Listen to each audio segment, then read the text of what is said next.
Hi friends, happy Monday. So today I'm going to give you a tour and harvest as well some of the floret zinnias and show you my observation. All right. So yesterday we did a lot in the shed, like kind of just organizing. Some of the items in the shed are still like being soaked in the sun. But just wanted to give you an overview of where the garden is at this point. So I was like standing here. Let me just level set the ground. All right. So I was standing here yesterday and I was like looking at the nursery pots and like the we call it the field even though it's a smaller scale for the garden. But I'm like I can't believe we started all of this from seeds. Well, except for the gerbera and the spider mom over there. But as you can see, I'm also like kind of letting the containers dry in there.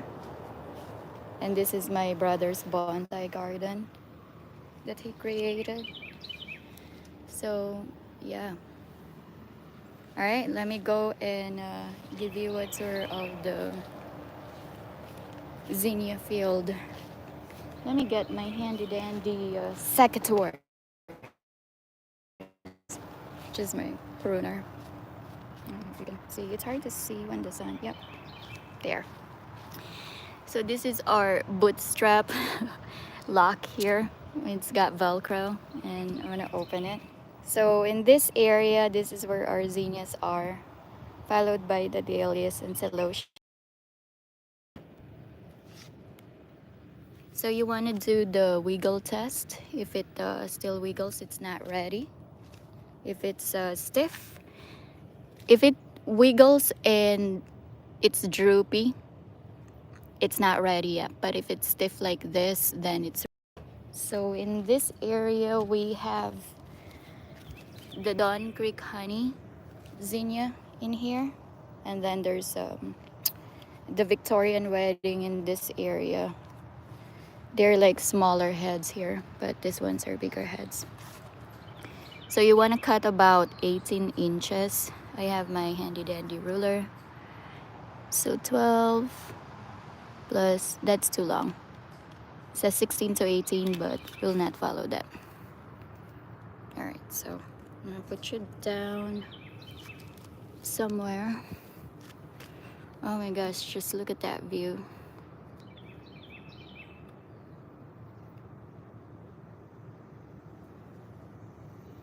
It looks so different when you're like sitting down here on the floor.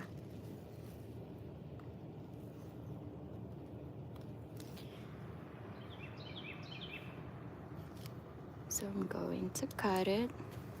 I'm really afraid of like cutting my zinnias. You want to cut it above the set of leaves, like the leaf nodes right here. And I still have some Irish spring remnants. So maybe I'll cut it deep, like all the way here. Maybe here. So you want to do the wiggle test, like if you hold around 6 inches of it.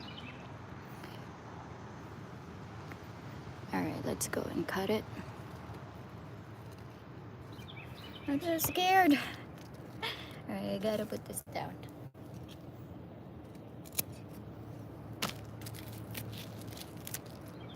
And you just want to put the zinnias in warm water. They don't like to be in the refrigerator or your floral cooler as well. And let's get some Dawn Creek blush as well. So maybe I'll separate them in terms of harvesting which one is which. Is this ready? Yeah, so pretty. This is the, let's see the sign. Dawn Creek Pastels.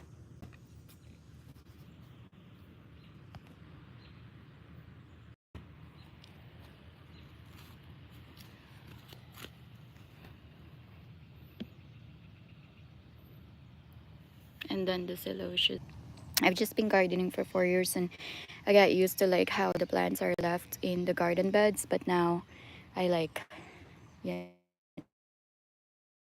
know, Also on my online website, theplantsandflowersnearme.com, you can check some of our cool plants and amaranth. I think this is the golden giant amaranth, and then this is the, if this is not the Alinas rojo, it's the love lies bleeding. If you do know, please leave a comment below. I've never had any luck with sunflowers. I know they're easy, but for some reason the deers love them. As you can see here, exhibit A. They've been chewed on.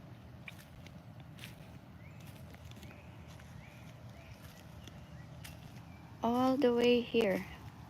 They got this section good. But it's okay.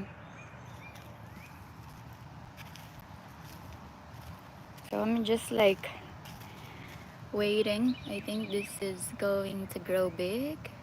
So I'm just waiting right now to reach its mature stage where I can be happy. But look, there's something getting them. I did put some Irish Spring, but yeah, it's part of nature.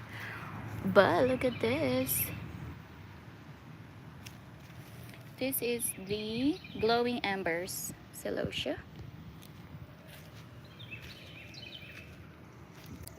And then this is, oh, these are some of our weeds and daylilies. I'm still organizing this section here. I still am trying to figure out where to put these other seeding trays. But as you walk in here, this is the snail vine. According to Thomas Jefferson, it's very rare. And according to Thomas Jefferson, it's one of the most beautiful being in the world.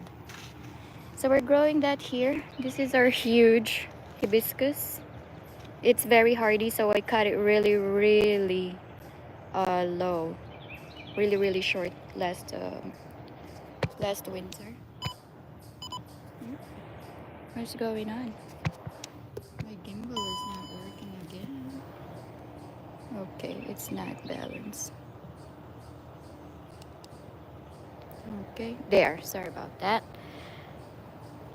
All right. Oh, this is not the blue lace flower. This is the scabious. I'm pretty sure it's the blue lace flower. It kind of looks like it. And this is the wild violet. And then the snapdragons that need to like be thinned out or get in ground. We have some zinnias in here. And these are my gloxinas. And then the mums are here. These are the garden mums.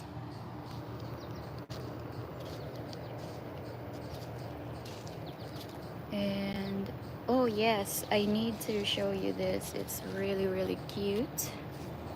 As long as I fix this gimbal. Okay, this is the Heatwave apricot vinca. Heatwave vinca, yeah, so cute. The ageratums are here, and then the gerberas in here. This is one of the varieties. This is the, I put a sign somewhere. It's either the Morelia or the Vera, like that one over there. Then we have some yarrows. Speaking of, I'm starting to revamp and organize this section so it's easier for me to get through things. And this is our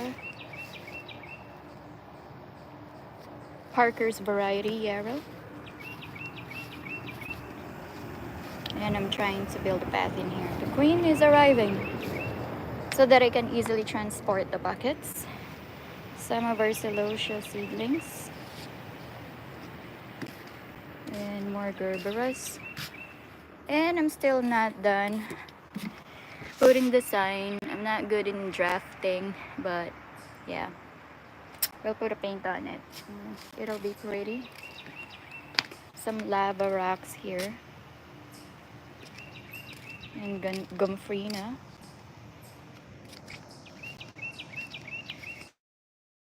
This is our hollyhock. So I started putting some seeding trays here so that I know which plant is going to which bed. But this is the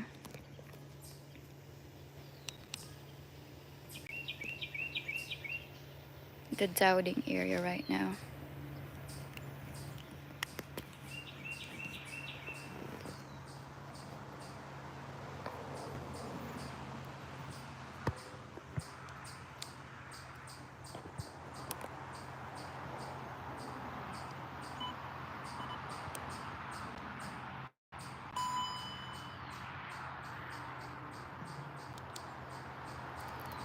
Maybe I'll take the stand off, the tripod off, because it's making it heavy.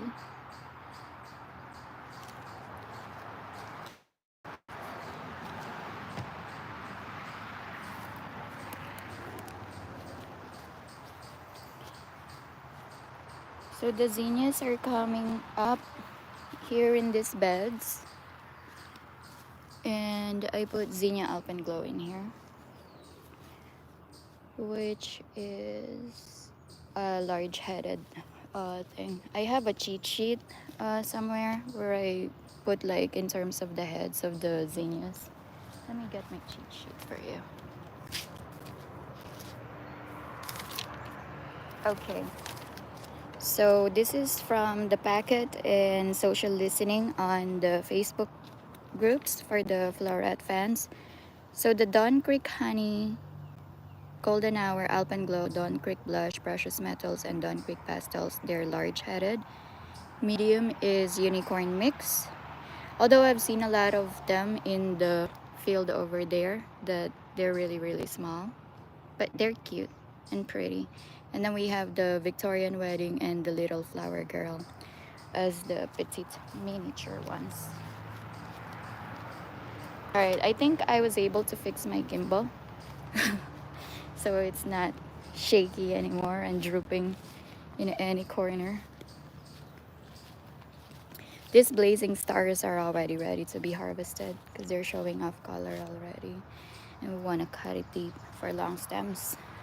And we'll email our favorite florists later this afternoon. I put some precious metals here, but for some reason I don't see them that much yet. And then the one and number one, number two arbor there, it's done flowering in terms of the HF Young and City of Lions. So we're gonna put the blue streamer there, the blue streamer P. That's very fragrant. This is our Angel's Breath or Baby's Breath, Gypsophila.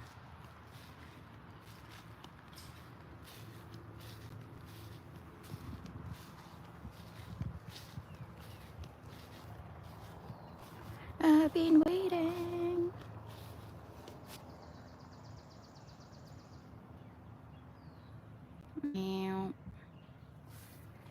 And the back here is starting to like show off some color, like the hydrangeas and the hollyhocks there.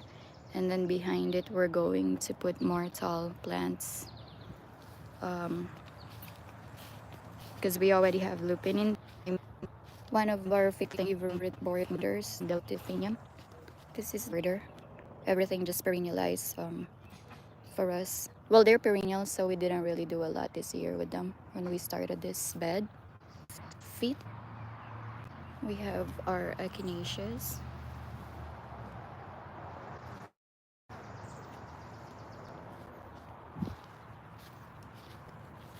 Let's check what's going on out front.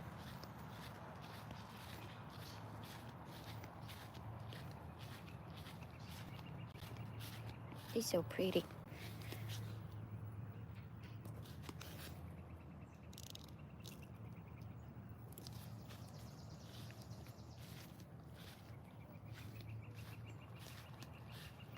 These are our squash.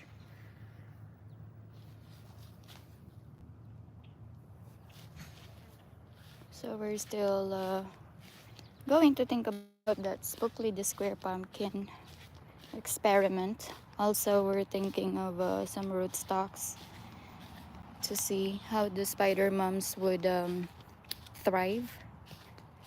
Oh, look at that. The Hemerocallis.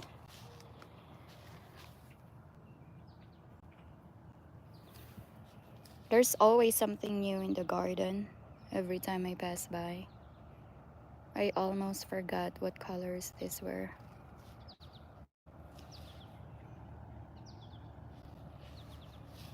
The tulip tree. Japanese beetle trap. And then we'll go to that area shortly. The greenhouse. Oh my gosh, we're gonna have so much tomatoes this year. People are asking about produce, and I think we can only offer tomatoes, but I'll check what else is thriving. I wanna give the best quality to our customers. We also have some beans in there.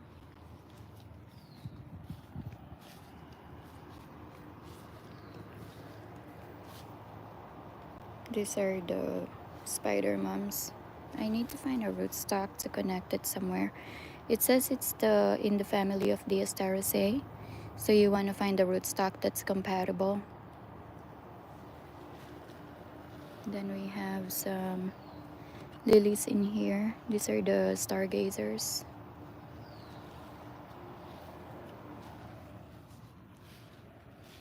Look at this little cute baby eggplant. So cute. Oh, Spanish pepper is right here.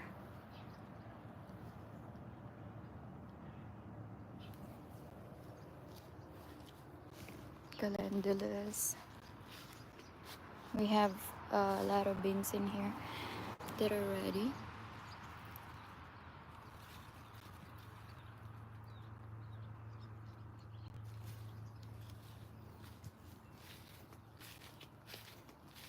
Some coreopsis and some gladiolas here.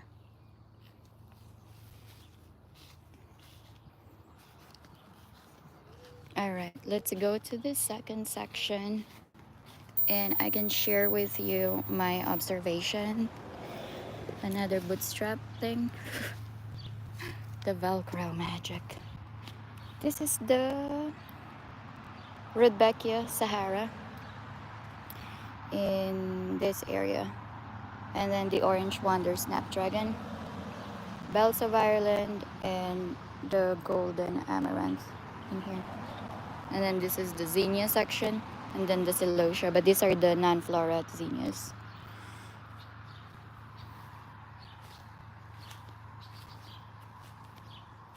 We have some blank spots too, so lots of plugging in because we want to make sure we have enough for the fair and for our customers here that are passing by. Stopping by, not passing by.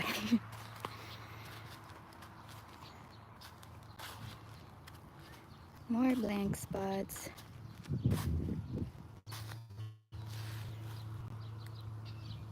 The zinnias seem to be doing okay, as well as the celosias. The amaranths are very, very easy to grow here because it's like a complete row in there.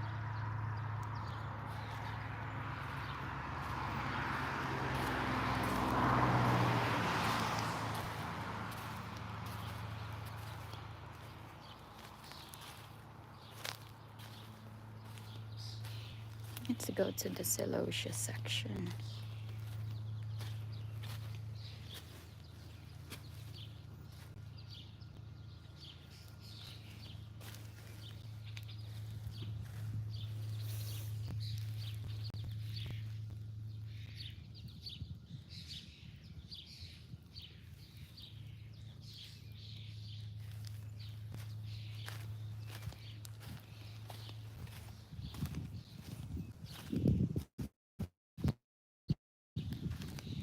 I was really like kind of hesitating, but if you watch the previous video, this tree right here is providing shade.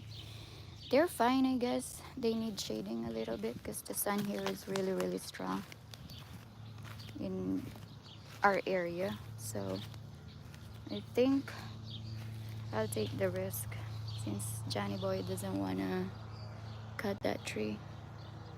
And I like it here so that it gives the colors and it'll pop. So we have 12 varieties of celosus, and then we have the, because I got the whole box of Floret zinnias, Floret originals. So I have 10 varieties of zinnias, 12 celosus, and 4 dahlias. And I'll share with you my favorite as the season gets later and later, so we can see their performance and in terms of grading them. So there isn't really any set grading standard in the US for flowers. It's up to the producer or the grower to set those standards. And I've been reading this book about cut flowers by Alan Armitage. I'm not sponsored by anything regarding that book, but I've been learning a lot in terms of post harvesting. And again, they also mentioned the current economic situation with cut flower production, where everything is imported. So I'm really thankful for Erin for doing years and years of research in terms of developing those zinnias and other varieties and other flowers to promote locally and focus on sustainability.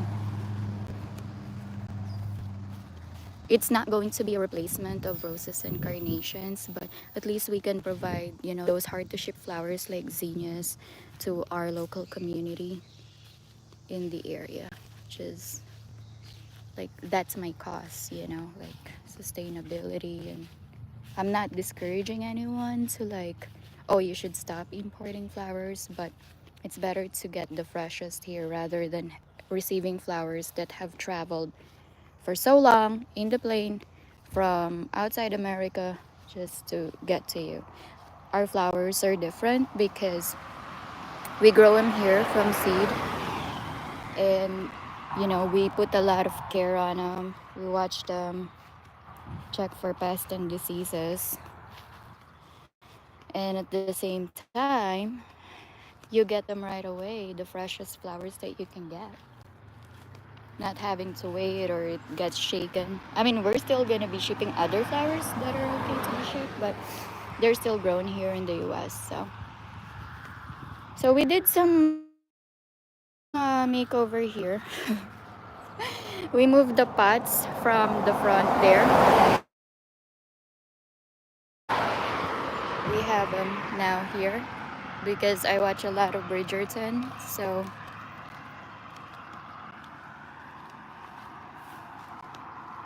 this is like kind of our mini version of that, I think. This is the roadside stand. I still always forget to put a tape on that flowers thing because it's always getting blown by the wind. And then we're going to be putting floral arrangements on these baby urns. These are from Wapak, these planters right here. But I realized I had to move my floral bucket because it gets really, really hot in the Barbie shed. So we call it the Barbie shed.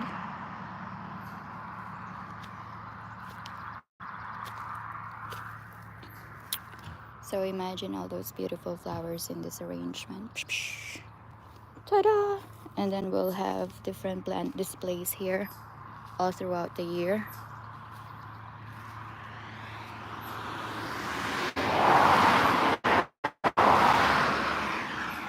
Some of our house plants are there.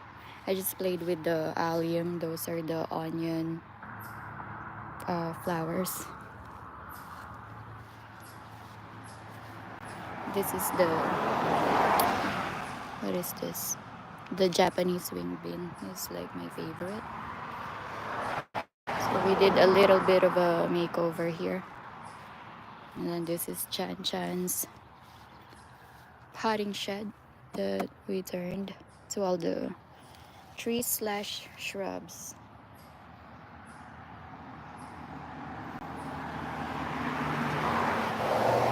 This is the one that I was referring to earlier, the snail vine.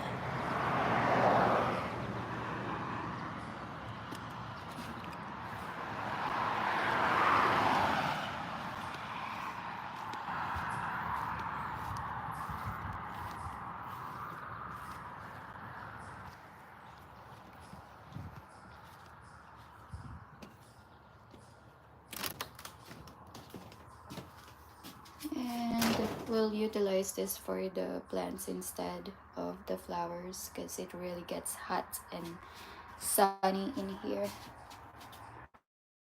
We are closed today, it's Monday, but we are open 6 days a week. So today's my only off. This is the Taki's Choice. This one right here that's going to be cut. And then this is the Scabiosa, Achalasia Scabiosa, Zinnia Scabiosa. So they're both Zinnia Scabiosa, not to be confused with the actual Scabiosa. And then this is the another Taki's Choice. Some of the stuff that we harvested, these are going inside the house today.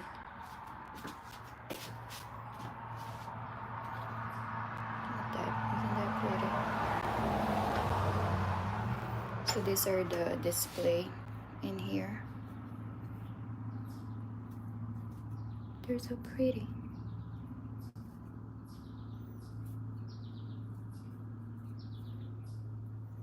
I love it. I love it a lot. Our gladiolas. So I'm gonna freshen that up and put it in the house because we'll have a different display starting tomorrow.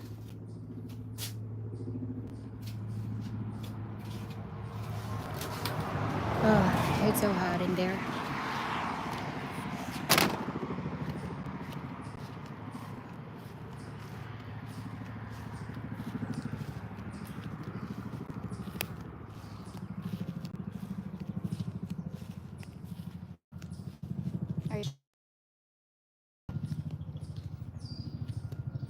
These are the white Gloria Astilbes.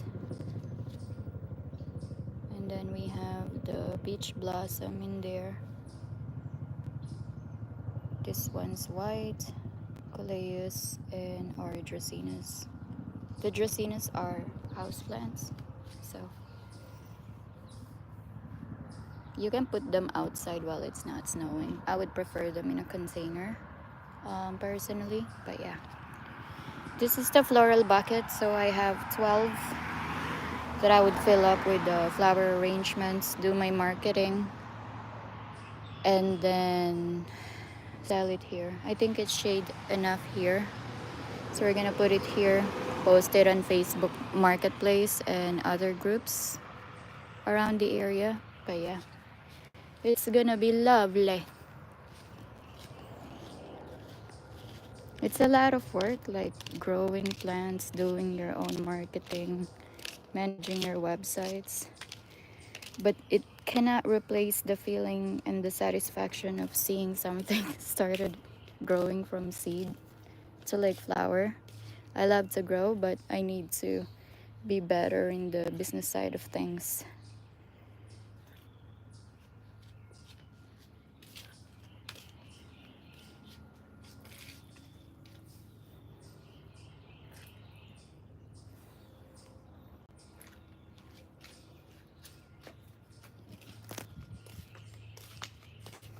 I think I'm gonna put fresh soil in here and put some portulacas in this area and lava rocks. And then, because I put some zinnias, but for some reason they didn't show up because maybe it's too shady or the soil is not, you know, good enough. So you gotta beef up the soil.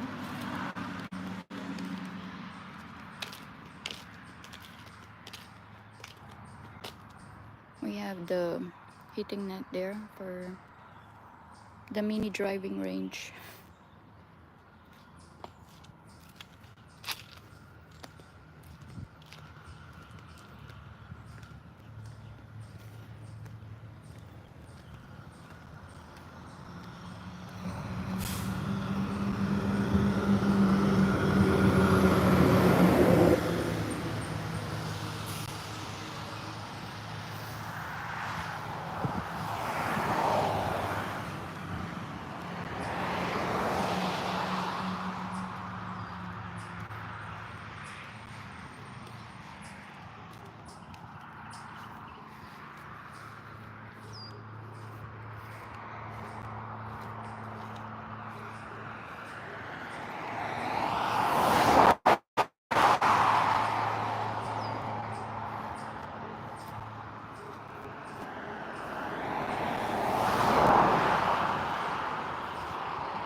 This is the endless summer hydrangea.